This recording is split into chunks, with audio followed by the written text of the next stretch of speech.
You know, every great story, from ancient myths to the comics we read today, is about a hero facing down some incredible darkness. But what if I told you the most epic adventure, the most important story you'll ever be a part of, isn't out there in the world? It's happening right here, inside of you. What if you are the hero of a story you didn't even know you were writing? And this isn't just some nice idea. The incredible psychoanalyst Carl Jung actually handed us a map for this journey. And what he said was pretty radical. He said that real growth, real enlightenment, doesn't come from just thinking about angels and light. No, it comes from having the courage to turn around and face your own darkness, to make it conscious. And that's exactly what we're going to explore. So let me just ask you this straight up. Think about the parts of yourself you can't stand. You know the ones. Your short temper, your jealousy, your fear. What if you've been looking at them all wrong? What if they aren't your biggest liabilities? What if, and just stick with me here, they're actually a treasure map, and you've been sitting on it this whole time? Okay, so where does our story begin? Well, like any good hero's journey, it starts in the ordinary world. And for us, that world begins with the mask we put on every single day. So on one side, you've got what Jung called the persona. Think of it like your personal brand, right? Your social media profile, all polished and perfect.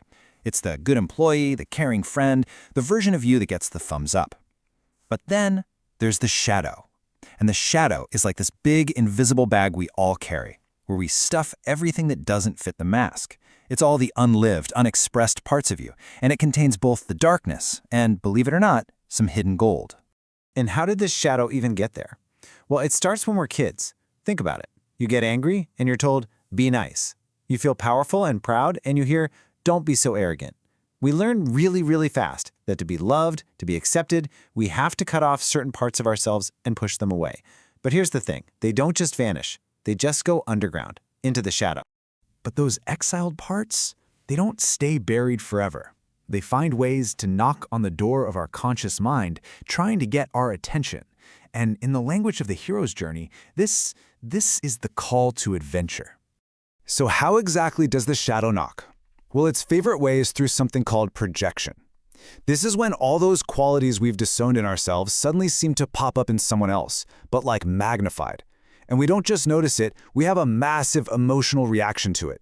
You know, that intense judgment, that crazy irritation, maybe even a weird obsession. Seriously, think about it for a second. That person at work whose ambition just drives you up the wall, or that friend whose vulnerability you secretly judge as being weak. That intense reaction, it's not really about them. It's a sign. It's your own shadow, waving a giant red flag, screaming, hey, over here, this part of you needs attention.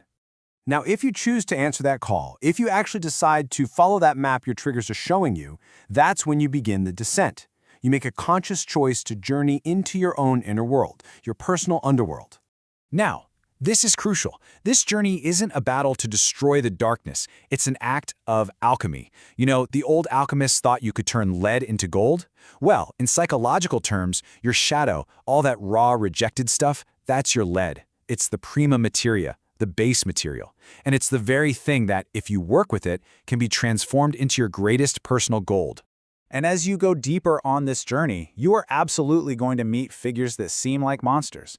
And in a way, they are. They are the personified parts of your own mind that you've been running from your whole life. In Jung's world, these monsters are often what he called complexes. Just think of them as split-off pieces of our personality that start acting like they have a mind of their own. A perfect modern-day example, Bruce Banner and the Hulk. Banner is this brilliant, timid guy who represses all his rage. And what's the result? The Hulk, this autonomous, rage-fueled beast that just takes over. That right there is a complex in action. So how do you actually do this? How do you meet these monsters without, getting eaten? Well, there's a process, a kind of toolkit for the hero. It's 4 steps. First, recognition. See the shadow in what triggers you. Second, ownership. Stop pointing fingers and admit, okay, yeah, this is in me too. Third, expression. Give it a safe outlet. And finally, number 4, integration. Find a healthy, conscious way to bring that energy into your life. And this is what that alchemy looks like in the real world. That raw lead of repressed anger, when you do the work on it, it becomes the gold of healthy boundaries and passion. That hidden power you were so afraid of becomes real confidence and leadership. The vulnerability you rejected transforms into deep connection and authenticity. The poison, literally, becomes the medicine. But, and this is a big one, This journey has real stakes. If you refuse to consciously engage with your shadow, you risk what Jung called possession. The shadow just overwhelms you. Think Dr. Jekyll and Mr. Hyde. Jekyll didn't integrate his dark side took him over and he became its slave. The whole point is for the hero to manage the monster, not the other way around. So remember, the goal was never to kill the monster. In this story, the hero has to learn to work with it, to assimilate its power, to learn from its wisdom. This is the turning point of the whole adventure. Integration.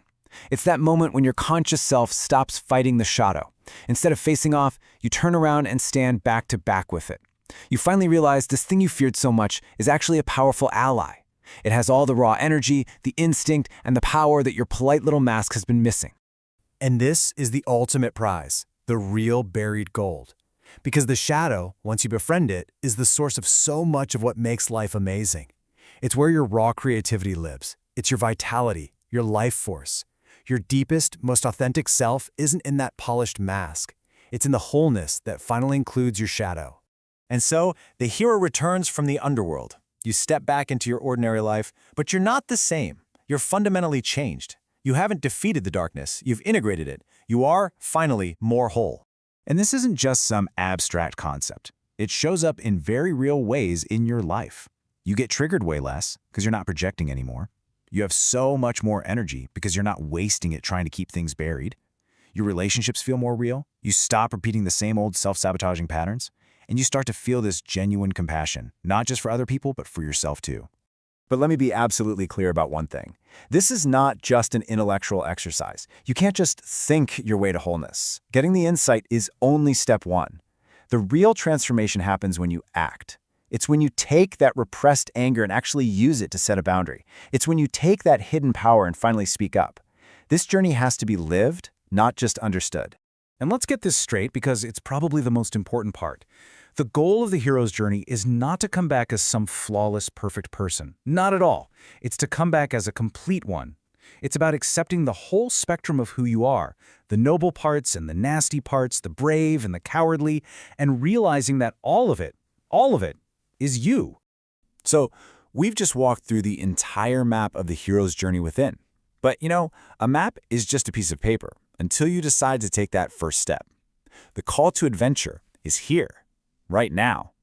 So the only question left to ask is, which monster inside of you will you choose to meet first?